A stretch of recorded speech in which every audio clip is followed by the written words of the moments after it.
And we welcome everyone to the Donovan Live Postgame Show as we begin a new week. I'm Dave DiNatale alongside Jim Donovan. How's the weekend, Jimmy? It was good. It was chilly. Yes, it was. Yeah, it was chilly. It was chilly. It was chilly. It didn't matter if you were at the ballpark on Friday, if you were running errands on Saturday, or in my case at Severance Hall last night, it was chilly. Wow. It was chilly. I envy you being at Severance Hall. You know how they say how you get to Severance Hall?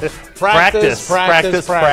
Now, I hadn't been to Severance Hall probably since I was like a high school student. You know, where the orchestra plays for the high schools that come in and you know, for field trips, things like that. Last night, and if you didn't get a chance to see Jimmy on Donovan Live at 7, he mentioned this with the representative from Destination Cleveland, John Williams, who in my mind I think is the greatest film composer of all time. 50-some-odd Oscar nominations, 5 victories would lend itself to that. 86 years old, he said it was on his bucket list to conduct the Cleveland Orchestra at Severance Hall, and he fulfilled that bucket list item last night. Wow, that's great. I have to tell you, now my memories of him are as the director of the Boston Pops. Indeed, yeah, absolutely. For many, many years. The Boston Pops had a legendary conductor and a very, very flamboyant, charismatic guy who really kind of brought out the spirit, especially on July 4th, when the Boston Pops Orchestra would play at a downtown location right on the Boston water area called the Esplanade, and that was Arthur Fiedler. Oh, yes. Arthur Fiedler and the Boston Pops.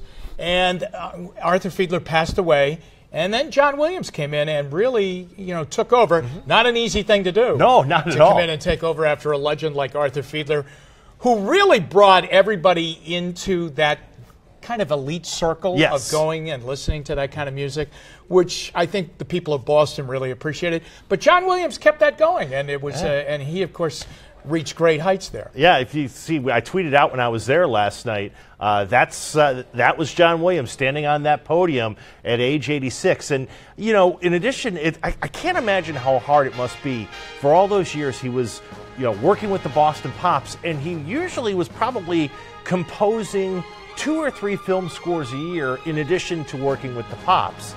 No easy task, certainly. No. And he played last night. He conducted probably about 2.5 hours worth of orchestra performances, and they got all the big ones. E.T., Close Encounters, all the science fiction films. Harry Potter, the Hook, the BFG, Jaws. Yeah. And then a bunch of stuff from Star Wars, and it's funny. They went to Encore, and we're like, but he didn't do Indiana Jones. He didn't do the Indiana Jones theme. Came back out of it, did it. So it was great. He did not play the Olympic theme last night, but he composed the Olympic theme that obviously. Buglers, isn't that what is that called? It's something Buglers. Anyway, I love that. Yeah, absolutely. The other thing that about John Williams, you mentioned his busy schedule, and he used to continue that into the summer. He would leave the Boston Pops in the summer, and he would go out to this very, very secluded, wooded area, and there's an amazing, amazing musical venue out there in the western part of Massachusetts, way outside of Boston, called Tanglewood. And he would conduct out there, and I think that's where he would do a lot of his writing out in Tanglewood, to the point where he built a home out there, or he bought a home out there, and he resides out there certainly during the summer, if not into the fall, and maybe in quieter forms of life now, as with not such a busy schedule, maybe he's out there even more. But that is an amazing venue too. Yeah, and it was funny you mentioned outdoor. Williams says he had conducted the Cleveland Orchestra before, but at Blossom. Now I don't. It's similar type venues. I think, sure. I mean, but boy, I don't want to play like I'm from there, but Tanglewood is, Well, that's that's the house that Williams. I'm trying to remember. Right? You're comparing Tanglewood to Blossom, and when I'm watching, the country music fans who have such a great time out there, I don't think that they get into Tanglewood in Boston. It's kind of a little bit of a highbrow area out at Tanglewood. But, it's very much like that, though. I mean, it's a beautiful place. It's a destination place because it really is off the beaten path. And yet music lovers find it, and great musicians find it too. And a lot of people have gone there and learned from him. He also has an academy out there during the summer. If you're a young musician and you get involved in Tanglewood in the summer, it means that someone has recognized that you are of elite ability. Wow. See, you think you're only going to get runs, hits, and errors. Come on, you're not going to get. Speaking of runs, hits, and errors, they've gone to the middle of the sixth at Progressive Field. Indians lead the Tigers 2-0 on a 2-run homer by Bradley Zimmer.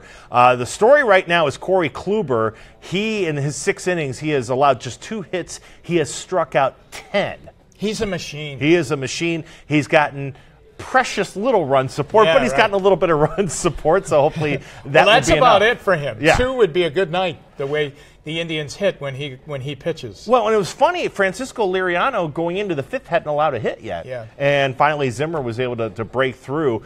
He'd walked 3 batters, and I think that kind of combination finally got to him a little bit. Now, the Indians were hitting 159 as a team going into the game today. Yes. I think it was the lowest in baseball. And here's the thing. And I'm not making excuses, but I am saying this. Do you find, and I watched a lot of baseball over the weekend, the Indians and other games, especially in our part of the country, because other teams were playing, and they were playing outdoors.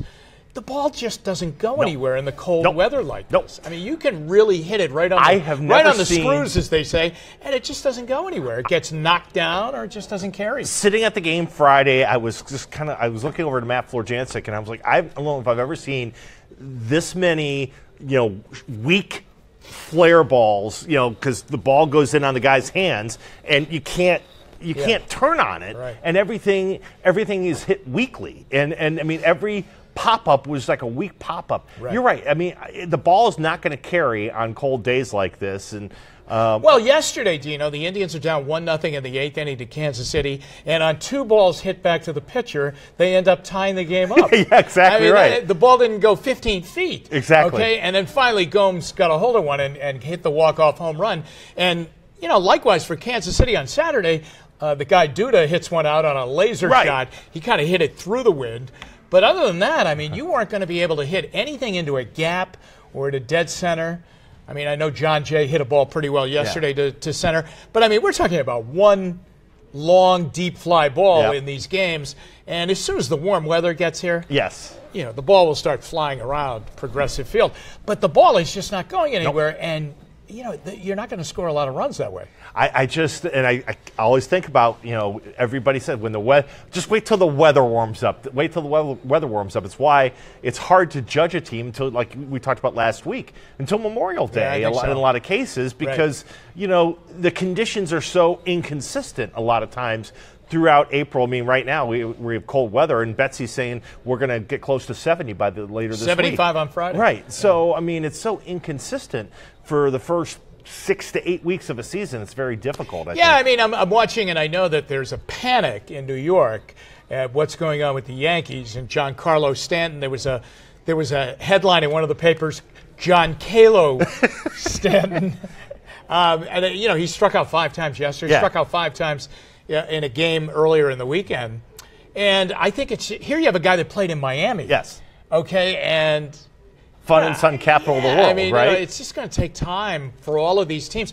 I mean, the Cubs couldn't hit. Right. And then finally they got to Milwaukee where they can close the roof, and they busted out of it a little bit. So it's very uncomfortable over there to try and have ball meet bat. And you better hit it on the sweet spot, or you're going to have a handful of bees buzzing in your hand. I was going to say it's going to hurt. So we're watching that. We're keeping tabs with all that as the Indians and Tigers are doing battle. Also, what did you think about the Masters yesterday? Well, I watched pretty much the entire final round, and it lived up to what it always is. As they always say, the back nine on Sunday in the Masters tells you the whole story. And as many people as there were that took a run at Patrick Reed, he fended off everybody. He even lost the lead at one point. It was tied, and then got it right back. So Jordan Spieth had an amazing final round, but he just ran out of holes, and it was too far to come back. McIlroy kind of faded in the latter part of Sunday afternoon. Surprisingly so. Didn't see that coming. Well, the other thing was he had himself verbally set up going into the round. He put the pressure on Reed, saying, well, I don't know if he'll be able to hang on. The pressure's all on him. But he played very well. He made very few mistakes. I mean, he was, I think, 1 under for the round. Yeah. But he kept himself out of that catastrophic situation, which Spieth had happened to him a few years ago, where it looked as though he had the Masters won, and it blew up on him, or Greg Norman always had it happen on him. So I enjoyed it a great deal. Ricky Fowler gave it a good run. But when it was all said and done, you have a new guy that a lot of people didn't really know a great deal about. Yeah, and I thought a very different kind of golfer. Yeah, I mean, with a checkered, past. I mean, collegiately didn't have a lot of friends on his college programs at Georgia, at Augusta State. There were a lot. He's had problems within his own family. He's had a family situation that has not been good. It's been combustible. But he has brother-in-law as his caddy. His wife was there. And he hung on and he won the Masters. You can never take it away from him. No, you can't. And you had a lot of guys would love to have it. That was the thing. And you had the big names breathing down your neck. And I know people were disappointed because Woods and Mickelson were not factors. But I'll tell you, it was still, when I looked at him, I kind of started watching yesterday. I'm like, this is great. You still have Spieth. You still have McIlroy. You've got Fowler. And then you've got the no-name trying to fend off the pressure when everybody expects that he's going to hit the water at 12 or he's going to double bogey 14 or something. Right. Never did. Yeah, no, he didn't. And, Never did. Others have done that, and congratulations to him, Patrick Reed. Wow, he was a great Ryder Cup player. Yeah, Tom Watson tweeted at him and said, "Hey, this. I think Watson when he call him came Captain back to America. Yeah, exactly. Yeah. And I think earlier in the rounds, wasn't he wearing his Ryder Cup gear? Yeah. Which is unheard of because they're all sponsored. Right. Then Nike got a pink shirt on him yesterday to kind of. They wanted to soften him up a little bit because he's kind of a gung ho guy. As far as he kind of takes it on. He's not this. His golfer's etiquette is a little bit different than others. I would say. Yeah. I mean, politely. He's more of on the Happy Gilmore side of things than the Shooter McGavin side, if you will. Last thing, this is the final week of the regular season for the Cavs. I think they've just about tipped off at the Garden against the Knicks. And playoffs will get going this weekend. And, people I know are disappointed they lost to the Sixers the other night, but there's still a lot to be accomplished here for these last two games. Win the division, get that locked in, and get yourself in the right frame of mind going to the playoffs. Yeah, you're exactly right. That was an amazing game on Friday night. Yes, it was. Down by 30 points. And almost pull the thing out, and certainly almost get it into overtime. But as LeBron said, we put ourselves in that hole, and they have to realize that the Sixers are somebody that you have to really pay close attention to now. And you can't just sit back and say, well, they're young, they're not ready yet, we'll get them. Yeah. You got to go out and make it difficult on them and play your own game. And if it was to end today, and of course it hasn't, but if it was to end today, they would open up against Indiana, a team that they've lost 3 out of 4 against. They've struggled against the Pacers. And that's who they opened up against last year, and it was a difficult series. All 4 games were very, very close, and it could have gone either way. A missed shot here, a made shot, turned that series around each and every one of the 4 games. I think that you're going in, you just hope for. That you got a good vibe going, and I think they do. And they have a good way to end against the Knicks twice. And that's helpful. That helps. That helps a great deal. We'll see if Philadelphia now can hold on to the 3rd spot, because they play Atlanta and then they play the Bucks. They're at Atlanta, they play Milwaukee. Sometimes, you put everything into beating the Cavaliers. That big game. On Friday night, you let back a little bit, and you have a couple of teams like the Bucks and Hawks who might catch you. And if they do end up tied, then the Cavaliers would get the 3rd spot if they win the division, because the division championship would be the tiebreaker. Would supersede it, yeah. They struggled against Dallas kind of the other night in the talk about the Sixers. Almost the way the Cavs struggled against Dallas, but it was kind of that letdown game, and they had to kind of, Simmons kind of carried them through the 4th quarter. Right. I love Simmons. Boy, he does look like, at least he puts up in the box score anyway, the LeBron-type numbers, the 25-plus points, the 10 assists, the 14 rebounds. They've really, you see what they've built there. They've really got something nice there. It's the reason why I think they really think that they are the next big thing in the Eastern Conference. So you kind of understand what they're trying to do. Yeah, oh, definitely. And, of course, I think they presume they're going to get Embiid back, come playoff time.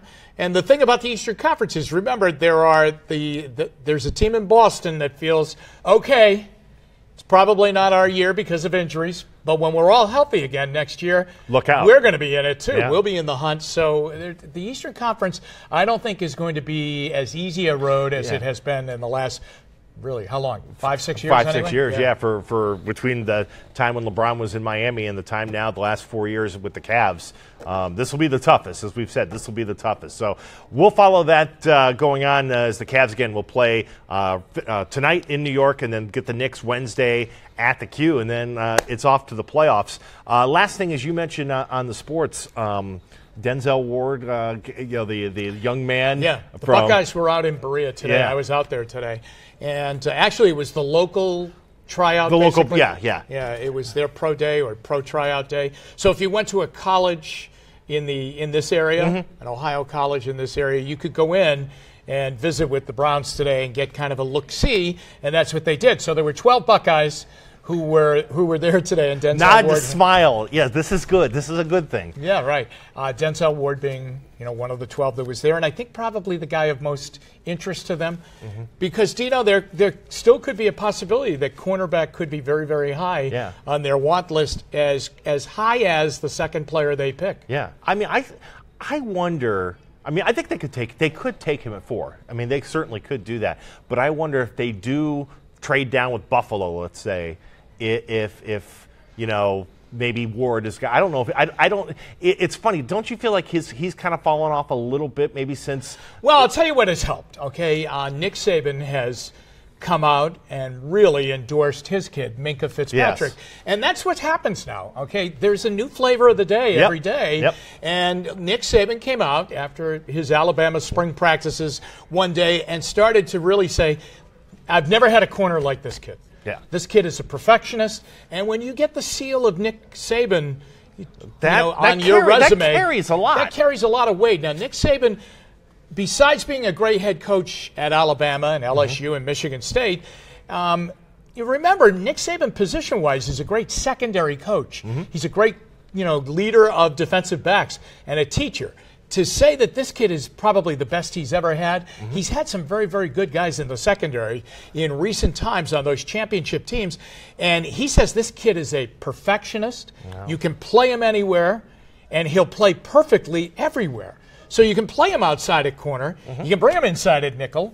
If you want him to go back to safety, he can do that. But you're not going to lose a lot if you put him in any of those areas. He's equally good in all of those spots. That's a ringing endorsement, and that's why I think he has come back up. Yeah, because I feel like he's come up, and Ward didn't talk to the media at Ohio State's pro day, and it didn't play in the bowl game. And didn't play in the bowl game, and I kind of started to feel like after Ohio State's pro day that it rubbed a few people the wrong way. And look, nobody has to talk. At these things, it's more important with what Ward says when the Browns talk to him and how he performs on the field through drills and things like that. But I kind of felt like Denzel's stock had gone down a little bit. But I wonder if we're going to start to hear through the grapevine after today that maybe it's rising a little bit again. Dino, I think the thing there's a scenario you have to watch out for now, and I'm feeling a little bit more rumble about this, and that is that the Browns have 33, 35, 64 in the draft. And that if they target a player, if they pick at 1 and 4, and they target somebody, that they could package and go back up into the first round and end up with 3 first-round players. So I would keep that as an option. I absolutely think they could do that. There you go. I absolutely when think you they have could do picks like 33 and 35 and they're so close together, that is perfect to package with something else. Yeah.